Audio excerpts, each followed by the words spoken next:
All right. All right.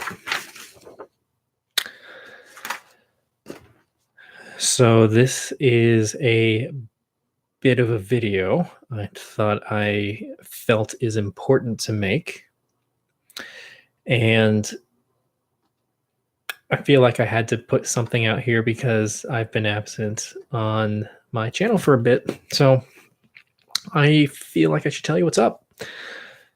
So I'm live streaming this because, quite frankly, I'm too lazy to put together and edit a proper video. But I have something written down here, so it's not going to just be me babbling. Hopefully, um, my first thing I want to address is thank you for 200 subscribers. This is actually really cool. I enjoy it. I am very humbled for 200 subscribers. And I do apologize that I'm not following up with more videos. I have been uh I've been so busy. It's been this last year has been just insane. Has been really quite a big year, a big transition point in my life. And my videos that I try to put out there is all out there on my own time when I have time to work on editing videos. Because and other channels might have the same thing. It's not filming videos that takes long. This is why I'm doing this a live stream and not editing it. A lot of time is spent on editing videos. That takes hours, if not days, sometimes weeks to do. So, which I don't have currently. I'm in school right now, and as I'll cover in the later topics, there's a couple other things that I'm doing on top of that as well. So, but getting back to it, I would like to thank everybody for 200 subscribers and sticking with me. And I'm hoping that everything I'm putting out there is helping, even if it's just a little bit, helping in some way for you in your life. If it's not, if maybe finale videos, I try to do those whenever I discover something interesting, or oh, I didn't know that, or maybe someone may need help on this. I'm hoping that those videos are somewhat useful. My video analyses are actually something that I like to do for myself, and I just hope that sometimes they help other people as well. I do video analyses to help me understand a piece better by analyzing it by myself and then describing it, regurgitating it to the masses. And if that comes across as successful, good for me. If not, please let me know. But I'm hoping that my discoveries in some pieces of music, I'm scaling the Beethoven sonatas for now because I absolutely adore them and they're really good pieces. Um, I'm basically hoping that it can reach across to someone. So I'll just leave it at that.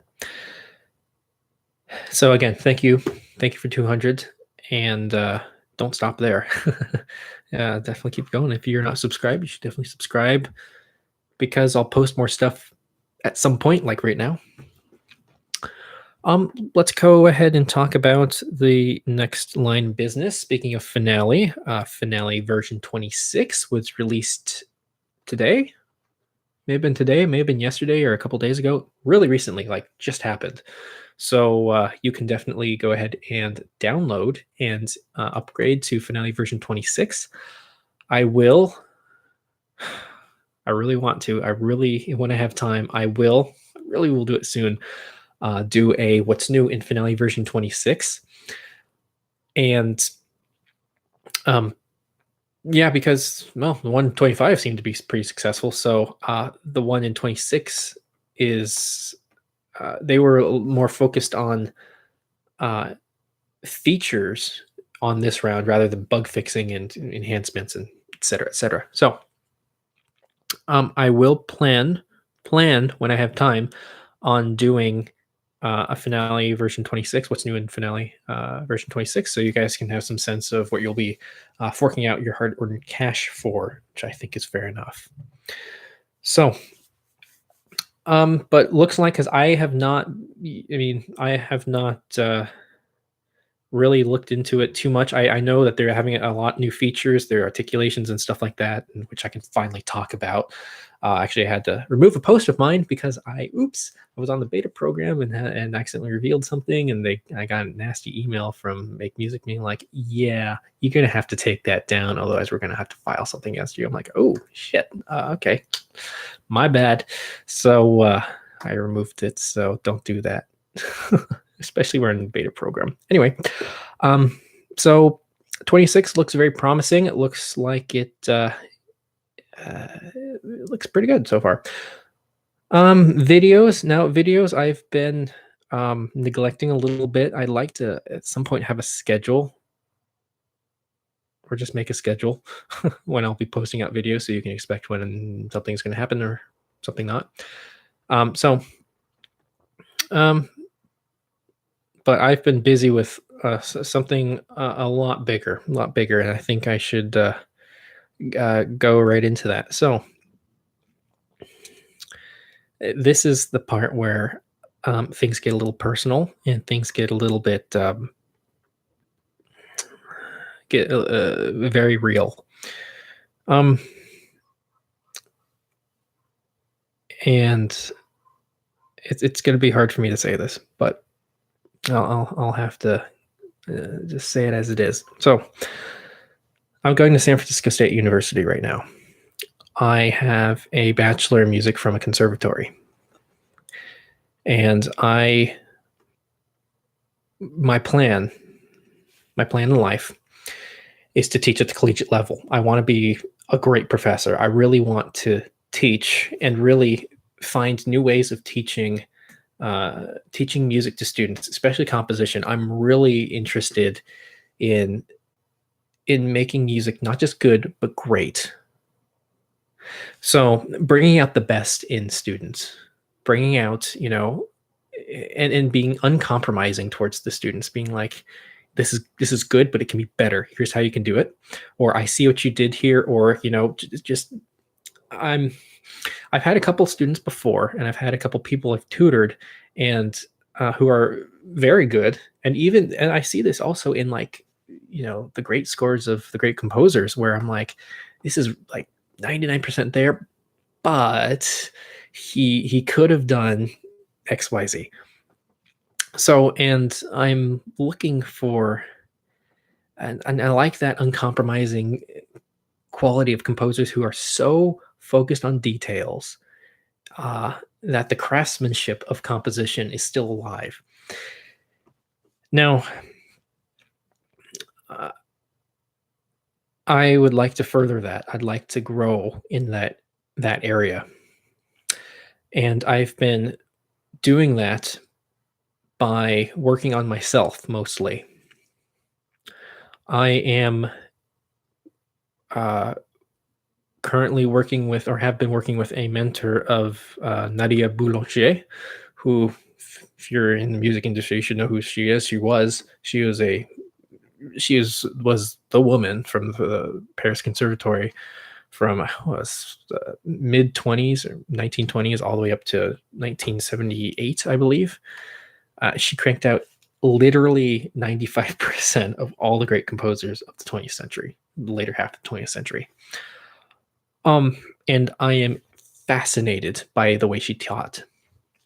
Her teaching methods, the way she presented things in a different light, the way she could see a composition, a student composition, and absorb it better than the student who wrote it, and turn that back around and then present it to the student to say, here's what you actually did. What do you think? I find that amazing. Absolutely incredible. I want to have that essence. I want to learn about that concept. That how can I look at things in a different way to present them back to the person so that they can grow, they can develop.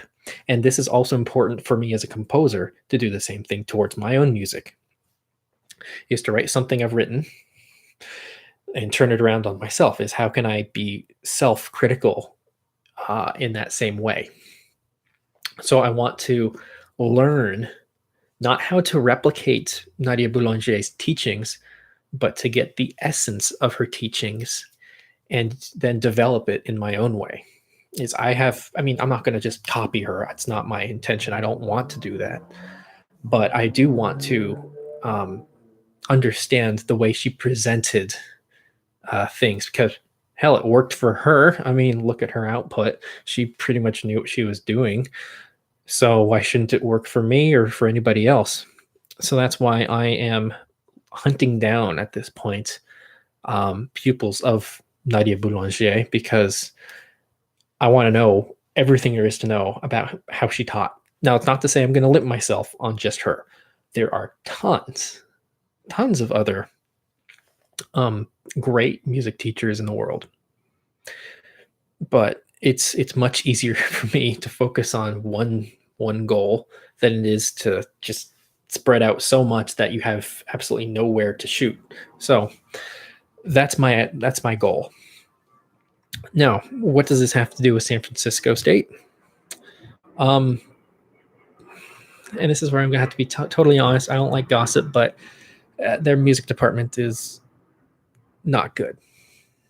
It's not good. It's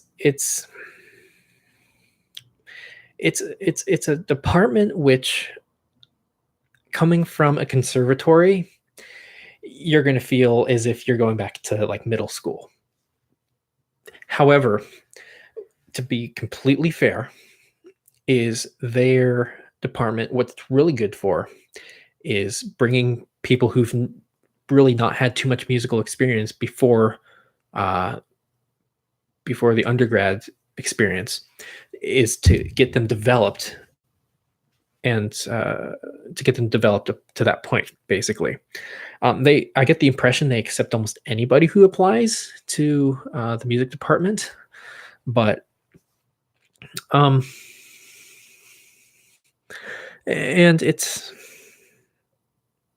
I have my own opinions about that. Maybe I'll go into it a little bit later, but I'll just leave it at that. Now, realizing that I made a mistake, I'm now having to fix my own mistake. I'm now having to figure out how I can bail, essentially, because the professors are not helpful. Not all of them. I just want to be clear. Not all of them are unuseful. There's so far, I think there's two who I can resonate with a little bit. The other ones, I mean, I don't want to become arrogant. I don't want to come across as arrogant, but I get the impression that I know a little bit more about the subject than they're teaching. Again, I'm not trying to be like I know more than you do, but it feels that way. I mean, I'm sure everyone can relate in some way, but for me, it came across like that. And especially with, I'm not going to say names, but a certain composition professor is not really. I'm wanting more. Let's just put it out of that. I'm wanting more specific criticism from him than what he's giving me. He's not really giving me what I'm looking for. He's giving me stuff that I already know, which, I mean, if you're a beginning composer, might be good. However, I'm not a beginning composer. I kind of know what I'm doing. So I'm really wanting more specific. I mean, show me something I don't know about my music. Present it to me in a way I've never seen it before, so I can look back on it and reflect on it in a different way, so that I can grow. I have a better awareness. It's not easy to explain. It's not easy to explain, but it's the, you want to learn something, right? You want to learn something new. And that's what I'm after, wanting to learn something new. So I have been taking action. And some of that action has been looking at other conservatories, has been conservatory shopping now.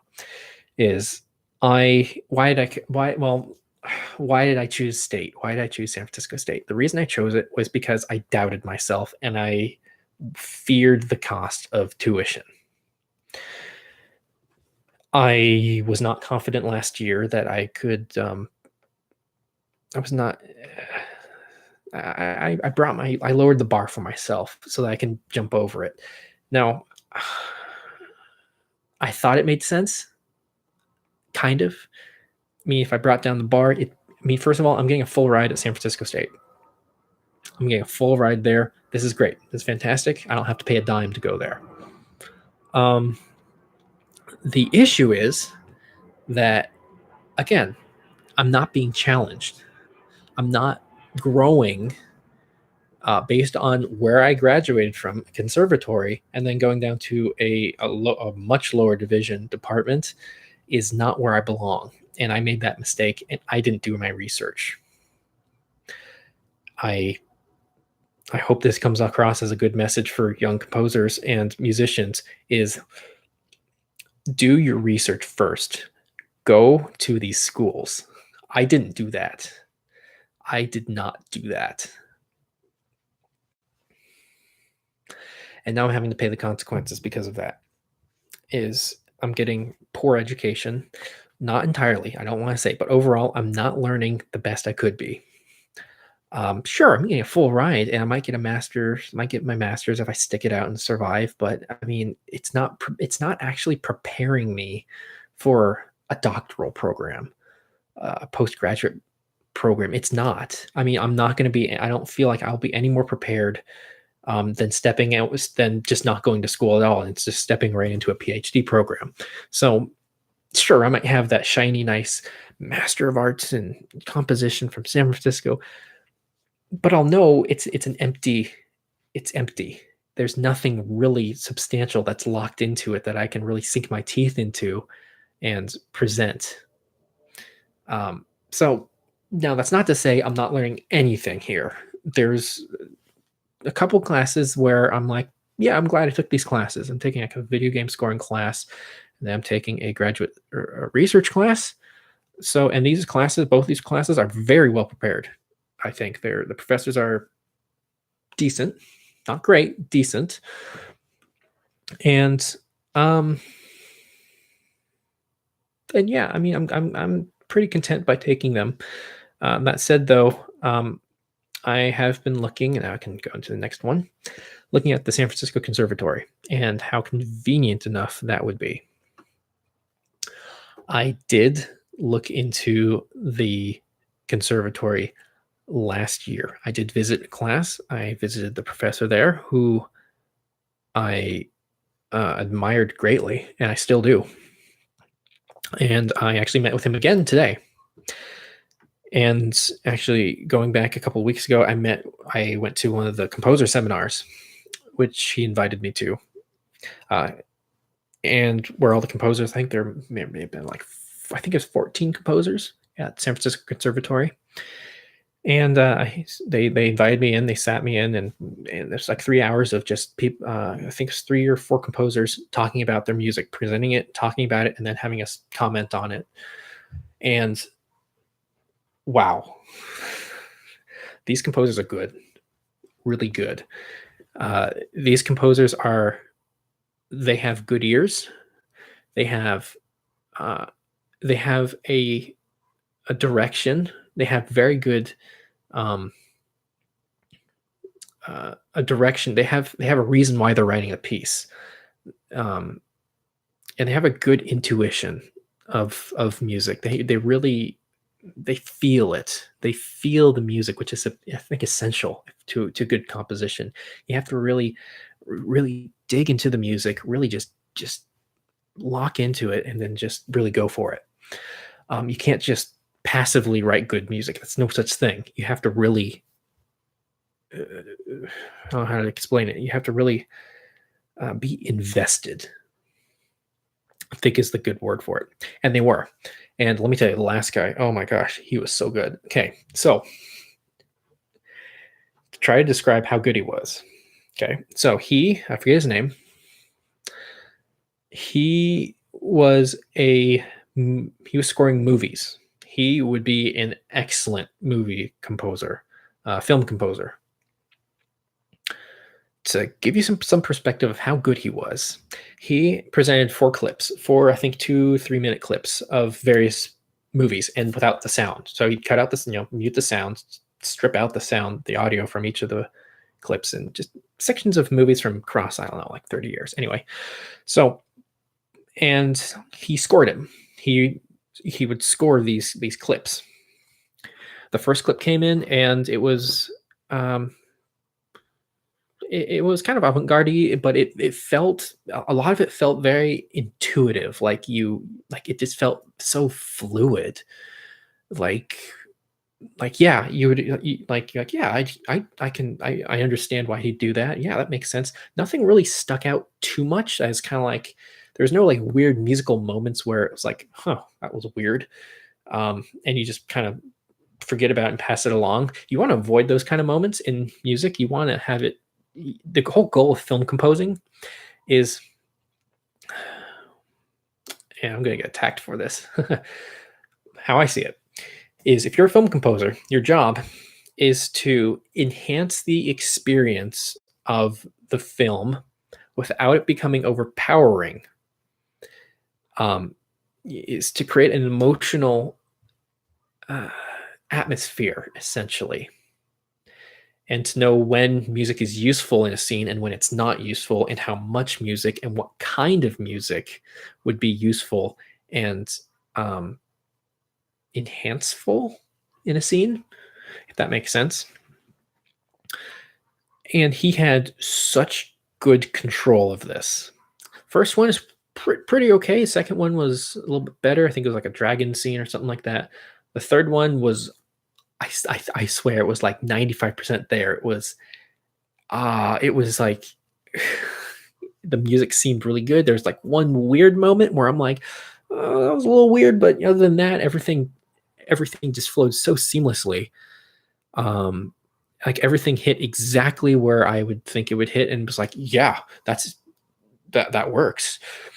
And the last one was, and I can't believe I'm saying this, the last piece he did, the last film scoring he did for like two or 3 minutes of film was perfect.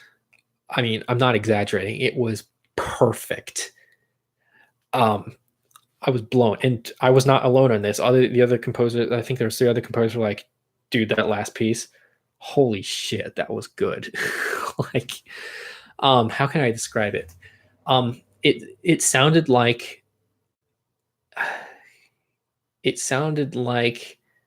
a professional did it. It was that good. It sounded like a professional film composer wrote the music for this scene.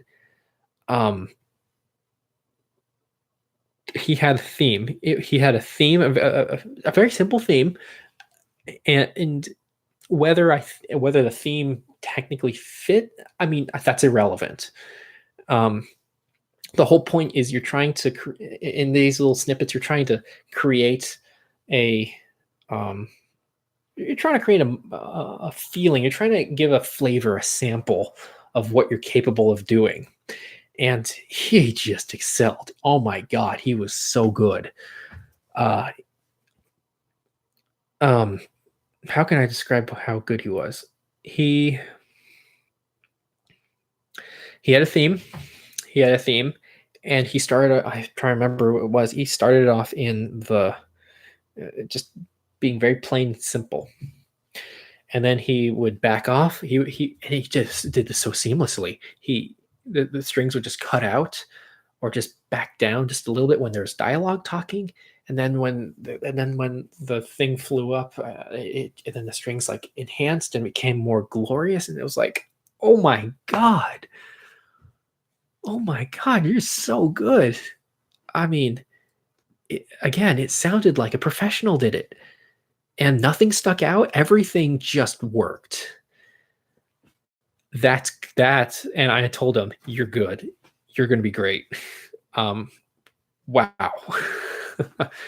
You should be proud of yourself, because this is not easy. Film composing is hard.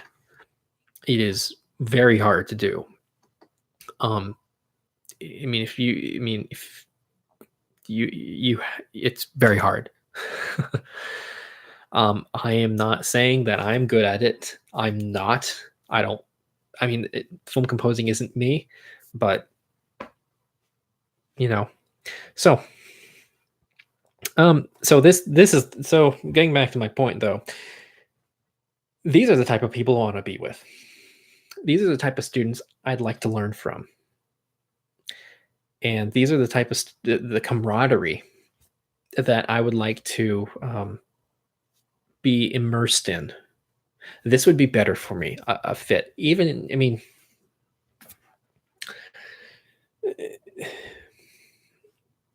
you want to surround yourself with people who are better than you at what you do.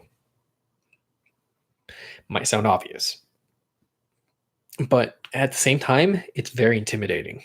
It's incredibly intimidating to surround yourself with something that you personally are really involved in and you have a deep passion for. And it's really humbling to jump into an environment where everybody is like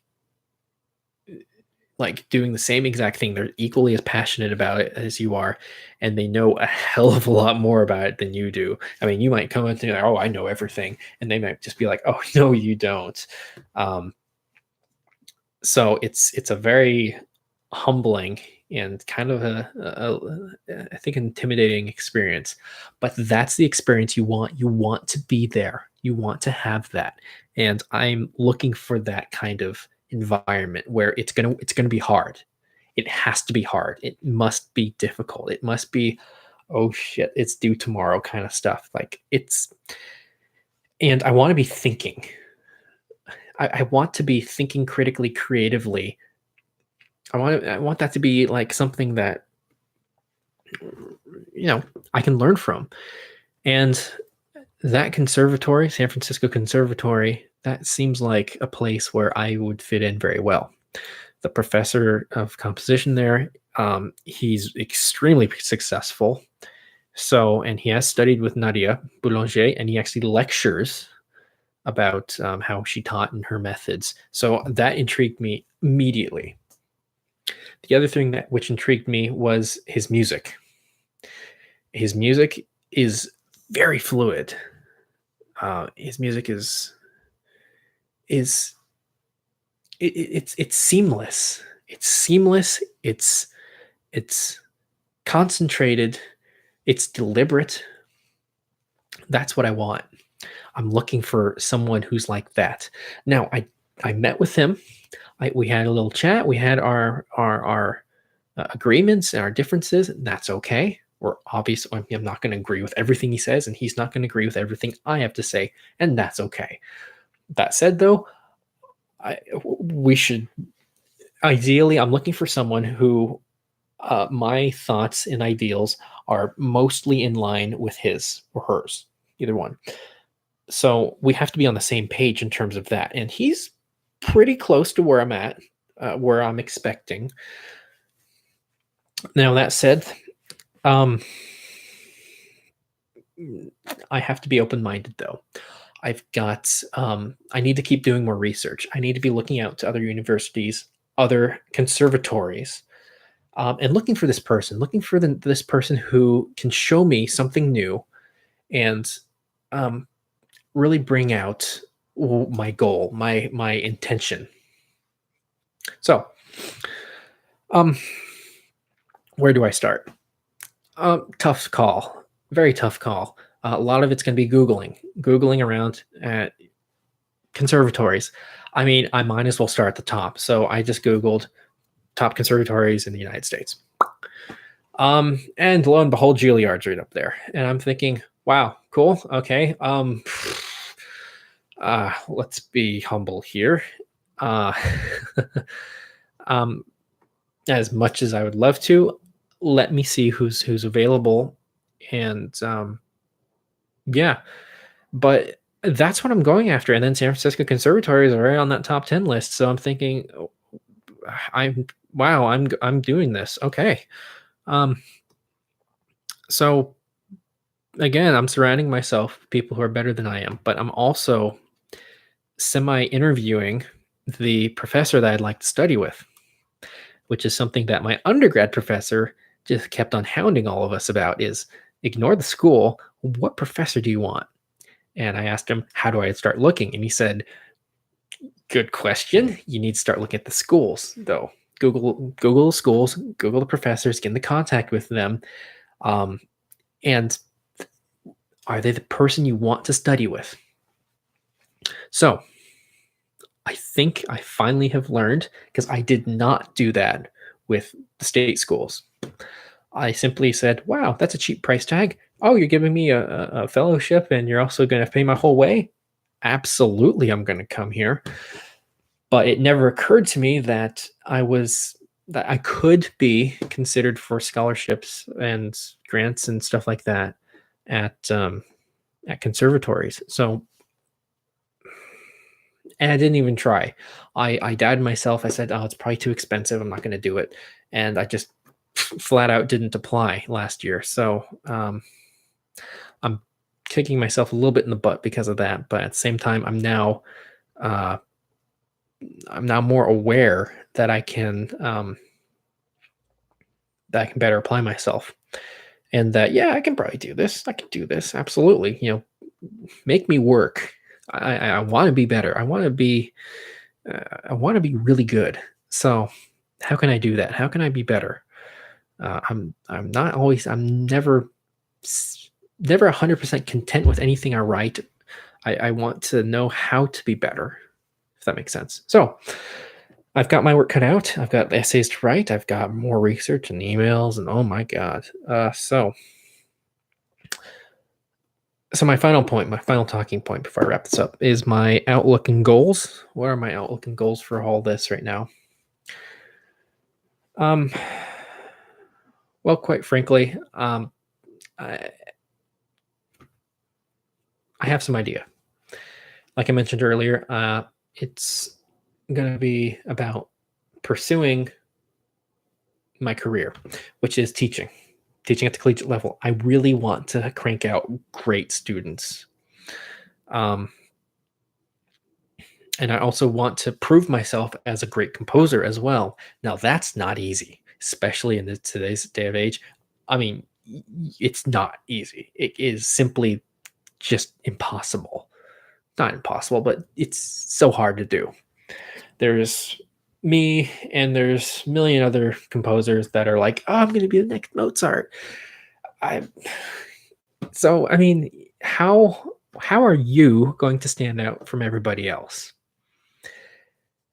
And what are you passionate about? What do you like to do? What makes you you? And that's something I'm still trying to figure out to this day. And my approach is to just write what I feel is right. Is I've and this is where people often disagree with me about this, is I have two ways of composing that they say, oh, why can't you blend the two together? But let me just explain first, and then we can go into that. I've got a traditional way of composing, more traditionally way, actually writing music on page. I love harmony. I love writing melodies. I love working with counterpoint. I really love it. It's great. I love the craftsmanship. I love the music, the emotion it pulls from people. I want people to feel something from my music. I don't want people to feel lost. I want it to feel clear. I want it to become clear, and um, I think clear is probably the best word. Enunciated. I don't like music that is directionless and is is a little bit everywhere. 20th century music, I, I've come to appreciate, but I've not come to love it. I'm trying to think if there's any pieces that I really honor. I mean, I respect, and yeah, I have respect and I have admiration and appreciate um, the music of the 20th century. Very few of these pieces, though, I love. One of the few pieces, and one of the very few composers who I resonate with of the 20th century is Christophe Penderecki. Penderecki managed to uh, how do I put this? He managed to take these avant-garde techniques, which were present at the time, which was the school of thought in the 60s, 70s, 80s, and 90s, not a little bit into the 90s. So second half of the 20th century. At this point, this was the height of the experimental avant-garde, and you pretty much couldn't get anywhere without writing like this, which is where you get all the bullshit music that you get out of there. So, music that's interesting for the first minute and a half, and after that, it hurts your brain sometimes. So, but Penderecki managed to artistify the avant-garde. And the piece that y'all probably know from him is Threnody on the Victims of Hiroshima. And this piece has always been a fascination piece for me. And it's not because it's programmatic, even though that does help, but it's because he creates such drama and such emotion from this piece. He writes it in a very deliberate way, and it does not last. I think it's only 10 minutes long, I think. So he's very skillful in his intuition. He has very good musical intuition. He knows exactly how long things should be, and even though it's a lot of it's avant-garde, I mean, it is avant-garde, but it feels like a piece of music, if that makes sense. Ligeti is another composer who I have some admiration for, have a little bit more admiration for, but I mean, Penderecki is really the composer who if the 20th century, who I really am like, yeah, your music, you're saying something with your music. Ligeti is okay. I like some of his piano etudes are pretty good. I'm not convinced by all of his music. I'm not. Again, it's not enunciated. It's if I have to look at a score in order for me to understand the music, then you failed. I shouldn't need a score for me to understand your music. A score should help. A program should help, but music, I firmly believe, should stand on its own 2 feet. Music should not have to be supported by the wheelchair of a program. So it would help. I mean, programs certainly help. Some background certainly help, but piece of music should be good music to begin with. I shouldn't have to explain it. It should just speak for itself. That's my belief, is because once you start explaining the piece, then all of a sudden your audience goes like this and then goes like this again. The reason they do that is because once you start, if you just, this is why pop music works, okay? Pop music is very simple. It's very easy to understand. And it speaks in layman's terms. It's a language that we all understand. We all understand a 4-chord progression. It's been around for probably at least 100 years. I mean, the 4-chord progression, I don't know exactly when it started, but it's got to have been around for a long time. So we've all been conditioned to liking a certain number of chords. And I'm just speaking in the big pop music. I mean, there's obviously other types, but just to keep things simple. Lyrics are pretty direct. They're not written by poets. They're written by people like you and me, who don't know a thing or two more about language than anyone else does. So a lot of it's written from the heart. A lot of pop music is written solely from the heart. And it all sounds the same, but it gets the message across, and that's what it is. It's a bag of potato chips.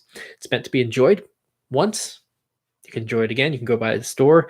You can buy another bag of chips. It'll last 3 minutes. But it's kind of formulaic. I might be kind of,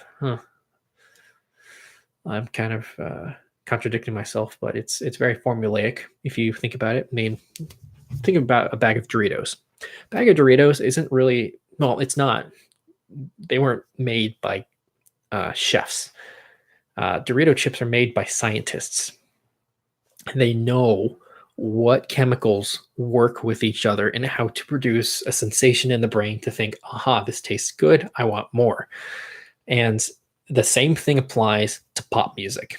As it's, in this case, it is produced by musicians, but at the same time, their whole goal is to make money, is to have that same sensation of, oh, I hear goodies going into my ear holes. I like this. I want more.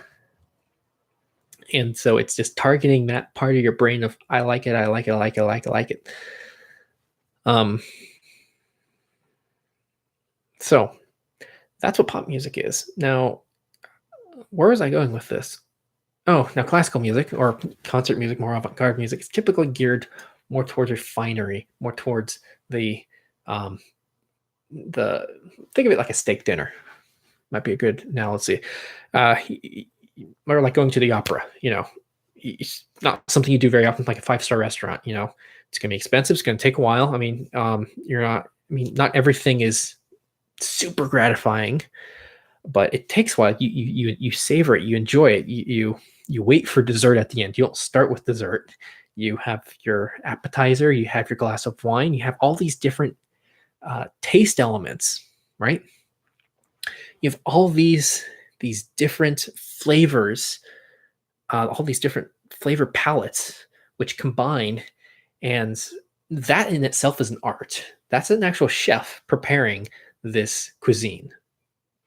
Now, the same can be said for a piece of classical music or concert music, as I'd like to more appropriately call it.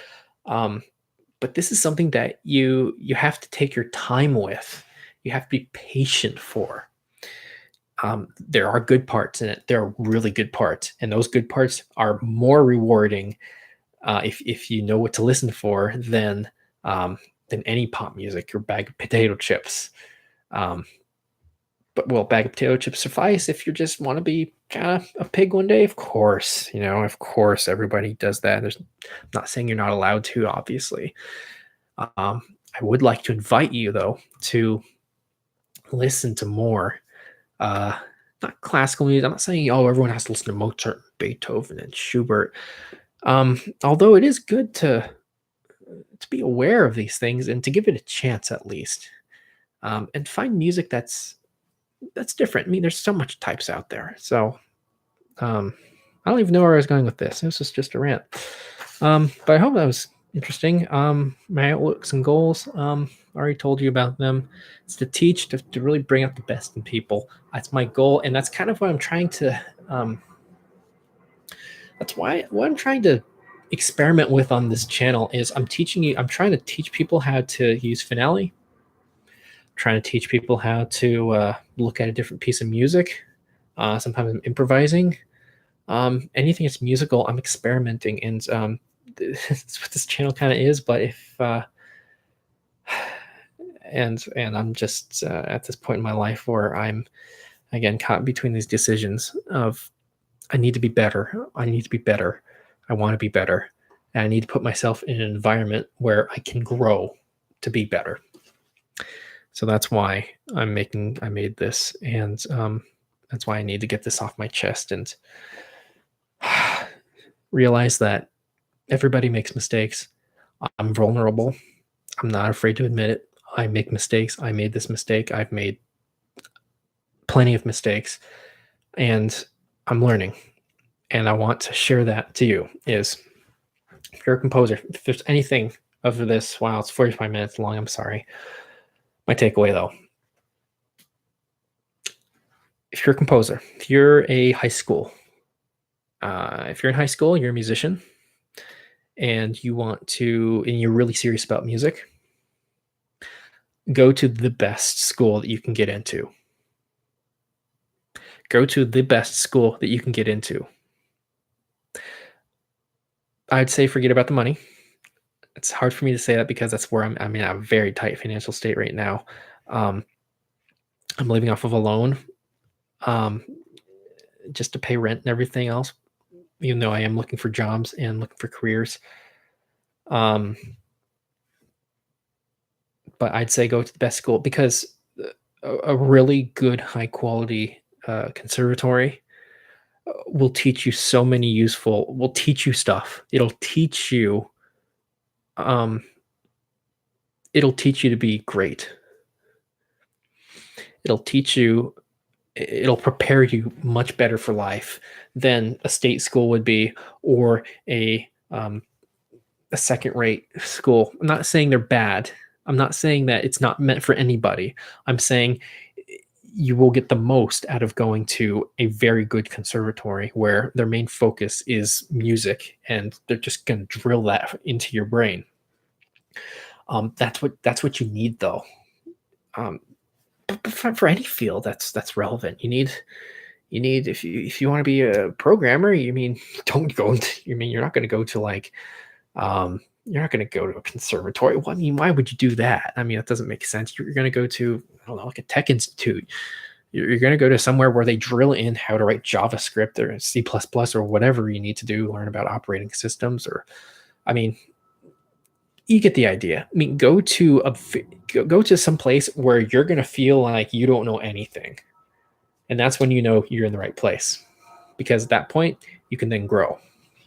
But if you're the best if you're the best at what you do in your current location, you're not going to learn a damn thing, because you're going to have to just self-motivate yourself the whole way through. And that's what I'm doing right now. So don't do it. Find a place where you are the least knowledgeable.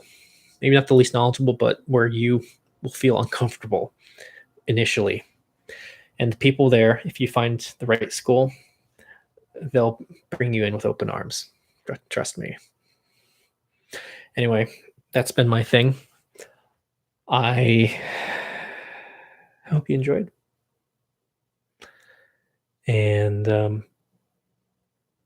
yeah, thank you for 200 subscribers. Keep plugging away. I hope I have faith in myself. I hope you guys have faith in me. I'm trying. I'm working hard. So yeah, I'll just leave it at that. I'll talk all day, but I'm just going to stop right here. So thank you all very much for tuning in. And I will see everybody in the future. Take care.